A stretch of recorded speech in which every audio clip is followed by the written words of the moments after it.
हा साहेब, इथं मी पोचलोय गेट पाशी. हा, कुठं बंगल्या मागे येऊ का? आतमध्ये? हा बरं बरं, बाहेरच येतो. हा, कोणाला दिसणार नाही असं येतो. हा, ठेवतो.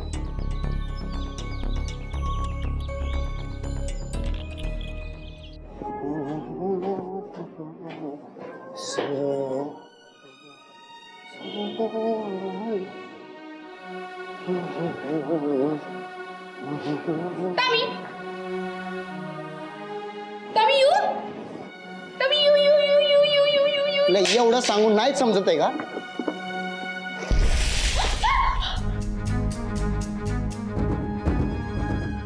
Gajanan,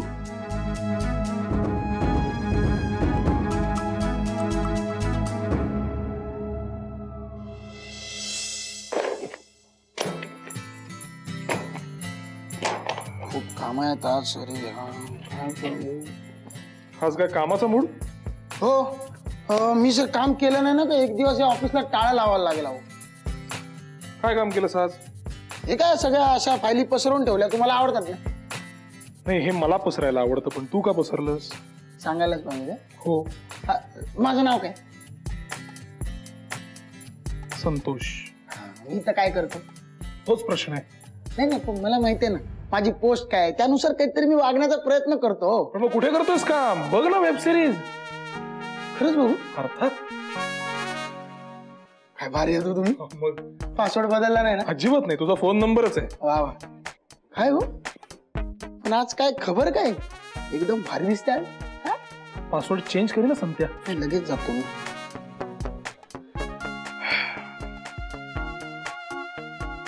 good morning. आज काय मॉर्निंग गुड दिसत नाही? अच्छा, हार मानलेली दिसतेय. हे बघ, मला कोर्टातले डावपेच नसतील येत, पण काय चूक आणि काय बरोबर हे नक्कीच कळतं. संत, चहा आण ना जरा.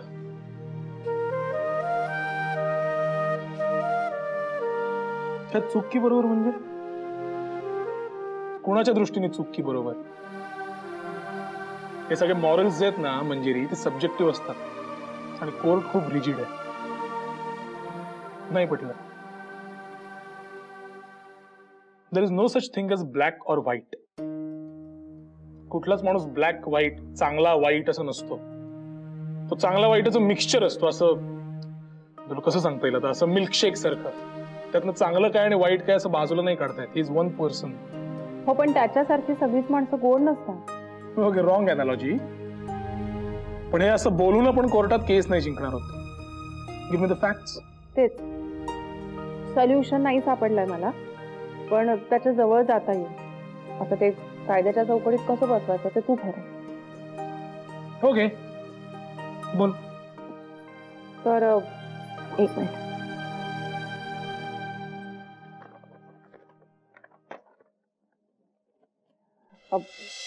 गजानन, काय केलंस हे? अहो मॅडम, मी साधा मजाक करत होतो. ह्यानी बघा ना, सगळं घाणेरडं पाणी टाकलं माझ्या अंगावरती. मग काय चांगलं पाणी टाकायला पाहिजे होतं का? तुझ्या डोक्यातल्या घाणेरड्या बुद्धीला असलंच पाणी पाहिजे. एक मिनिट, मला एक्सप्लेनेशन पाहिजे आत्ताच्या आत्ता. मॅडम, मला ही सारखी टॉमी टॉमी म्हणती, कुत्र्यासारखं यू यू करती, घुमतो म्हणती. मॅडम, मी स्वतःहून नाही बोलत आहे. त्याचं नावच टॉमी आहे, विचारा ना त्याला. माझ्या आई बापांनी ठेवलेलं नाव बदलायचा अधिकार तुम्हाला कोणी दिला ग? मॅडम, मला चहाडी करायची नाही, पण याची सुरुवात प्रणव साहेब आणि मोनिका मॅडमनी केली. काय? त्यांनी माझं नाव पसंत नाही ना, गजानन, म्हणून त्यांनी माझं नाव टॉमी ठेवलं. आम्ही काय कुत्रे आहोत का? इथं काम करतो म्हणजे आम्ही रस्त्यावर नाही आलो. आणि असंच होणार असेल तर मला इथं काम करायचं नाही. एक मिनिट. एकदम असा टोकाचा निर्णय घेऊ नकोस. मी बोलतीये ना तुझ्याशी. अंजू, तुझा अवतार आवडू नये. मॅडम, त्यापेक्षा मी हाफ डे घेऊ का? माझा पुरा युनिफॉर्म भिजलाय. माझी सगळी कामं पण झाली आहेत आजची. जा.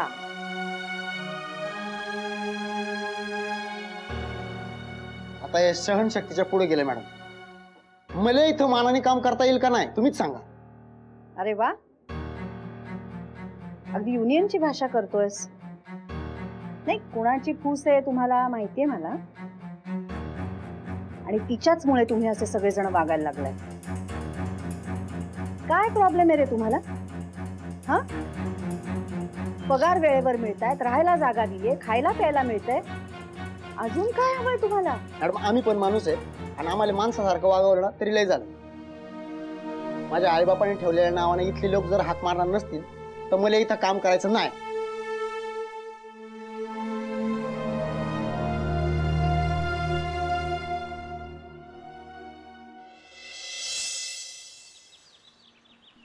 प्रणव सर, अॅना बेबीच्या पप्पा ना तुम्ही? हो, तुझी बायको माझ्या मुलीला सांभाळण्याचं काम करते. जे आधी तुझं तिच्याशी लग्न ठरलं होतं ना, ती करायची. हा, आमच्या लग्नानंतर अंजू मंजूला रिप्लेस करणार होती, पण त्याआधी मंजूनं मलाच रिप्लेस करून टाकलं तुमच्या भावासाठी. Looks like you still hurt. Sorry, मी असं म्हणालो की मला असं वाटतंय की तुझा राग अजून गेला नाही. लय वाईट चालीची पोरगी. तुम्हाला सांगतो, पैशासाठी तुमच्या भावाला फसवला आधी, आणि आता जिथं काम करते त्या बॉस सोबत मजा मारते. चार चौघात बदनामी केली माझी. तिला सुखानं नाही जगू देणार. करेक्ट, हेच अपेक्षित आहे मला तुझ्याकडनं. हे बघ मिस्टर कुमार, आपल्या दोघांना एकच गोष्ट हवी, मंजूला जिंकून न देणं. आणि त्यासाठी एकच पर्याय आहे की मंजूला या घरातनं बाहेर काढायचं. आपण एवढं सोपं आहे का ते? नाही, एवढं सोपं असतं तर तुम्हाला माझी मदत लागली असते का?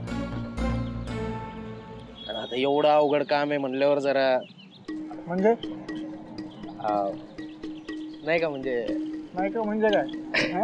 आता डोंट वरी, फुकट काम करून घेणार नाहीये. प्रत्येक दिलेली असाइनमेंट कंप्लीट केली की तुला भरपूर पैसे मिळतील. ठीक आहे? तुझी पहिली असाइनमेंट, मंजूच्या ऑफिसमध्ये काम करते तिकडे जायचं, कोणालाही न कळता तिचे आणि तिच्या बॉसचे फोटो काढायचे आणि ते मला आणून द्यायचे. जमेल? हा जमेल की, पण नाही, पण असेल तर हे जे ऍडव्हान्सला पैसे आणले होते नाही नाही नाही, अहो असे फोटो काढतो ना की तिचा नवरा तिला स्वतःहून धक्के मारून बाहेर काढतो का नाही बघा. नक्की, अहो 100%. ऍडव्हान्स. पण आपण इथे भेटलोय हे कोणालाही कळता कामा नये. कळलं? कोण आहे रे तू? हा? म्हणजे आपण ओळखतो का एकमेकांना? हुशार आहे. Good. हुशार आहे. So mister Kumar, it was pleasure doing business with you. हा, हे कळलं ना बरोबर? चला चला येतो. मी काही लॉ शिकलेले नाहीये, पण इंटरनेटवरून जी काही माहिती मिळाली किंवा पेपरमध्ये जे काही वाचलंय त्यावरून मी हे मुद्दे मांडले. म्हणजे फार काही सखोल नसेल माहिती, पण सखोल म्हणजे डीप. डीप म्हणजे असं चहात बिस्किट डीप, तसं डीप. सो सॉरी, मुद्द्यावर ये. ऐक, जेवढा वेळ तू हे सगळं एक्सप्लेन करण्यात घालवशील ना, तेवढं जजला असं वाटेल की तुझ्याकडे मुद्दे कमी आहेत, पुरावे कमी आहेत. कंटिन्यू. हा, तर पॉशच्या कायद्यानंतर म्हणजे विशाखा जजमेंट नंतर बायकांवर कामाच्या ठिकाणी होणारा अत्याचार हा कोर्टात ग्राह्य धरला जातो. म्हणजे बायकांना अश्लील मेसेजेस पाठवणं, व्हिडिओज पाठवणं किंवा अश्लील भाषेत त्यांच्याशी बोलणं, त्यांना घाणेरडा स्पर्श करणं, हे सगळं कायद्यानं गुन्हा आहे. जिथे प्रधान यांच्या बाजूने फार साक्षीदार नसले तरीही या कायद्यामुळे त्यांची केस स्ट्रॉंग आहे. ओके, हे सगळं मला कळतंय, आय नो ऑल दिस. पण आपण जर असं म्हणालो तर की हे सगळं मिसेस प्रधानांना आधी आवडत होतं, पण नंतर त्यांच्या लक्षात आलं की ही सगळी सिच्युएशन आपण आपल्या बाजूने फिरवून घेऊन त्याचा फायदा घेऊ शकतो. पैशांसाठी, प्रमोशनसाठी. You get the drill, right? आणि काय नाही, प्रूव्ह करणं खूप सोपं आहे. मिसेस प्रधानांच्या विरुद्ध आपल्याला 4-5 विटनेसेस उभे करायचे आहेत, ज्यांनी फक्त टेस्टिमनी द्यायची की हो, आम्ही मिसेस प्रधानांना फ्लर्ट करताना पाहिलंय खूप वेळा. म्हणजे बायकांच्या बाजूने जरी कायदा असला तरी तो आपण आपल्या बाजूने असा वापरायचा,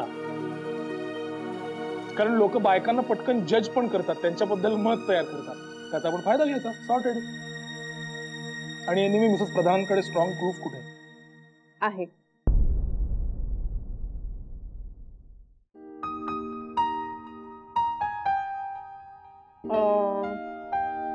हा मिसेस प्रधानांचा सोशल मीडियावरचा फोटो.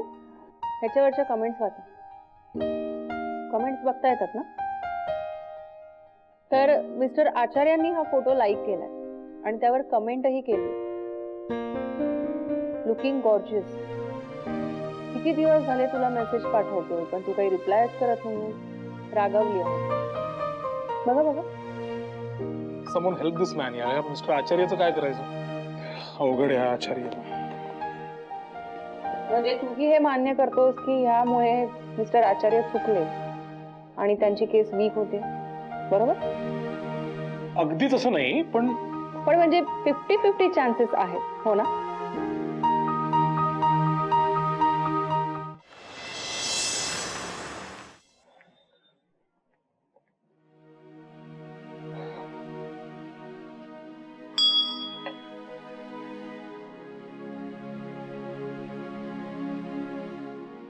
ठीक आहे ते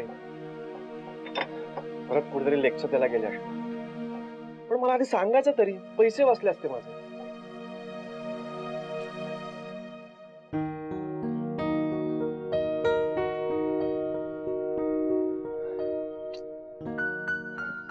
फोन सुद्धा ऑफ लागतोय.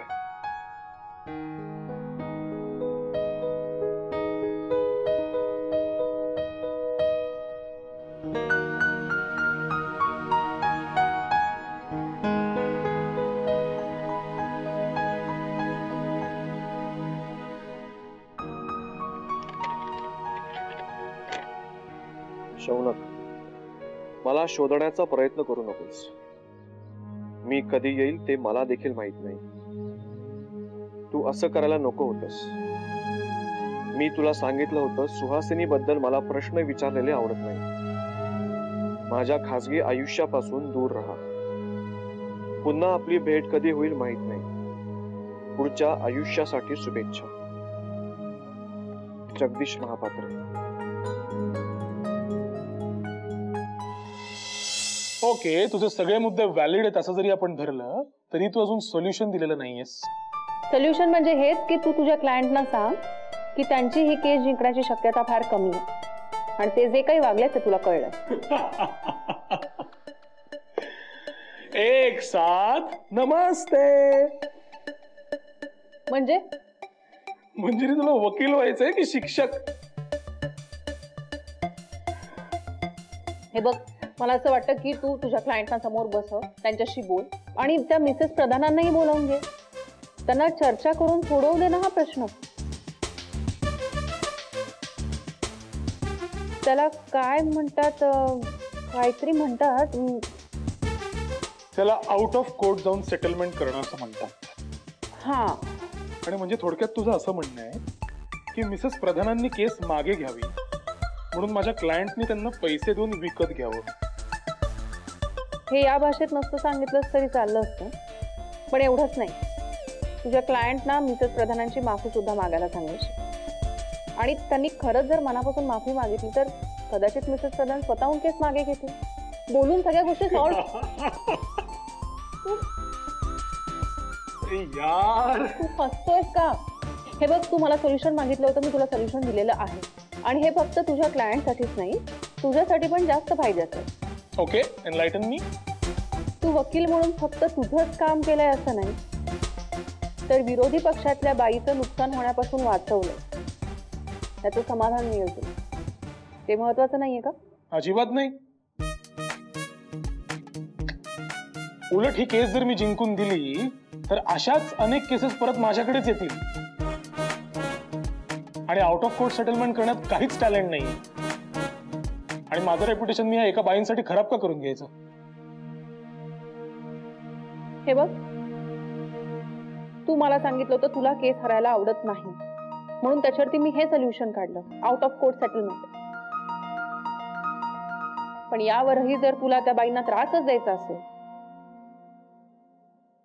तर अशा ठिकाणी मी काम करू शकत नाही.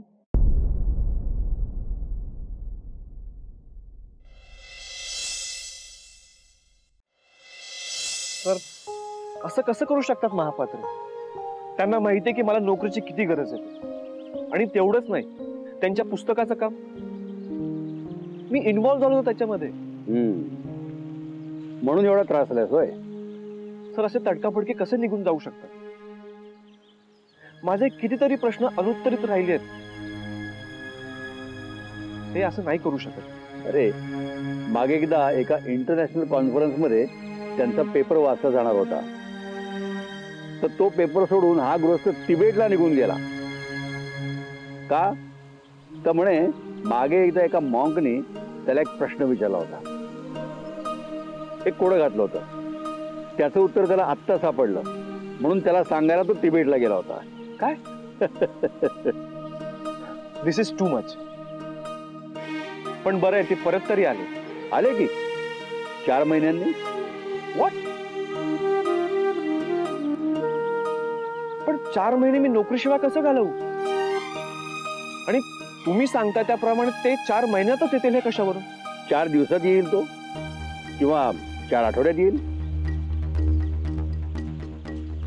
तो का गेलाय त्याच्यावरती हे सगळं अवलंबून आहे. प्रॉब्लेमच झालाय माझा आता. बघूया, आपण तुझ्यासाठी दुसरी नोकरी बघूया, आणि तोपर्यंत मंजिरीची नोकरी आहेच ना. काय रे, आहे ना नोकरी? माहित नाही तिथे काय झालंय ते.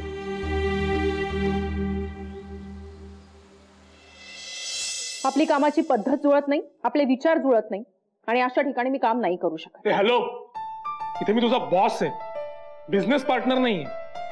बी in your limits and don't show me such kind of an arrogance. मी तुला हे म्हणू शकतो की तू माझी सेक्रेटरी आहेस, मिनिट्स ऑफ मीटिंग लिहिणं, मला कॉफी आणून देणं, एवढंच तुझं काम आहे, आणि तेवढंच कर. डोंट डिक्टेट मी कुठली केस घ्यायला हवी, कुठली नाही घ्यायला हवी, काय पद्धतीने काम करायला हवं वगैरे. माझ्या आईसारखी वागू नकोस, कळलं ना? ती अशी मध्ये मध्ये मला नॅगिंग करत असते, नाक खुपसत असते, ही केस घे, ही केस घेऊ नकोस वगैरे. पण ती आई आहे म्हणून मी टॉलरेट करतो, तू इथे सेक्रेटरी आहेस. होते, आता नाहीये. हे बघ, माझ्या मनात तुझ्याविषयी काहीच राग नाही, पण एखाद्या बाईवर जर असा अन्याय होत असेल तर मी बसून नाही बघू शकत. आणि मला कामाची कितीही गरज असली ना, तरी मी माझ्या तत्वांना मुरड नाही घालू शकत. Okay, suit yourself. Get lost please. Goodbye. Goodbye. आणि मला हे चांगलंच माहितीये तुला त्या बाईंना का वाचवायचंय ते, कारण तू स्वतःही तशीच आहेस. म्हणजे? हा, तुला काय वाटलं मला माहिती नाहीये का की तुझंही एक्स्ट्रा मॅरिटल अफेअर चाललंय? बस, वाटेल ते नाही ऐकून घेणार मी. आता तर एक माणूस म्हणून सुद्धा माझ्या मनात तुझ्याबद्दल आदर राहिला नाही.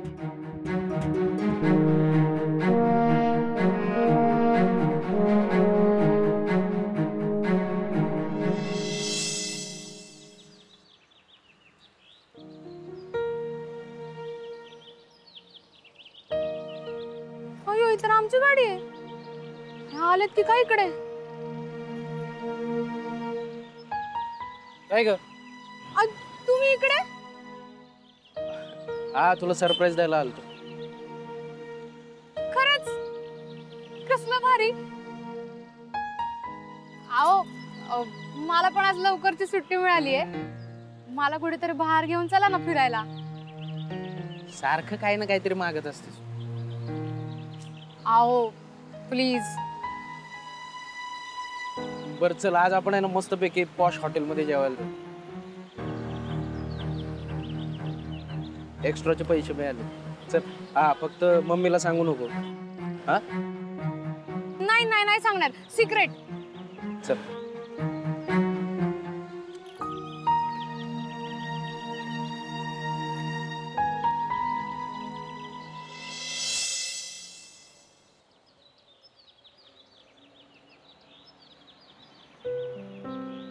शौनक,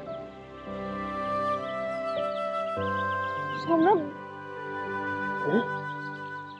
तुम्हाला कसं कळलं मला तुमची गरज आहे? तुम्ही इथे कसे आला? आलो, मलाही तुझी गरज होती.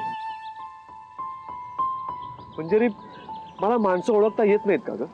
असा कसा गोंधळ करून ठेवतो मी? काही माणसं तशी असतात शौनक,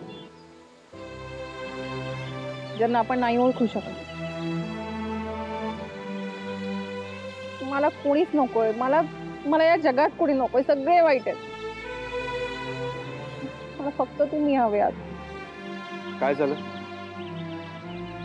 शौनक, मी नोकरी सोडली आहे. मी नाही काम करू शकत अशा ठिकाणी. मला शोधण्याचा प्रयत्न करू नकोस. मी कधी येईल ते मला देखील माहित नाही. मी तुला सांगितलं होतं, सुहासिनी बद्दल मला प्रश्न विचारलेले आवडत नाही. माझ्या खासगी आयुष्यापासून दूर राहा. पुन्हा आपली भेट कधी होईल माहित नाही. पुढच्या आयुष्यासाठी शुभेच्छा. मला माहिती आहे आता आपलं पैशाचं टेन्शन वाढेल, पण मी खरंच इट्स ओके. चल निघ. मला पण. मंजिरी, तुझी पर्स आत राहिली. पुन्हा त्या माणसाचं तोंड बघावं लागेल. तुम्ही थांबा, मी आले. मी येऊ का बरोबर? नाही, नको. तुम्ही त्याला भेटावं असं मला अजिबात वाटत नाही. आलेच मी.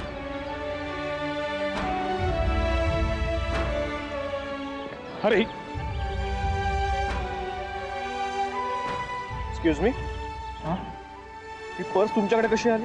मंजिरीची पर्स आहे. हो, माहिती आहे मला. मग तुम्ही कोण? मी मंजिरीचा नवरा आहे.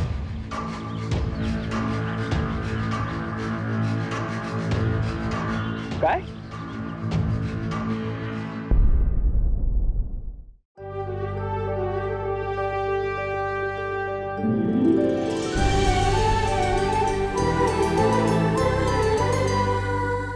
अधिक माहितीसाठी सोनी लिव्ह ॲप डाउनलोड करा.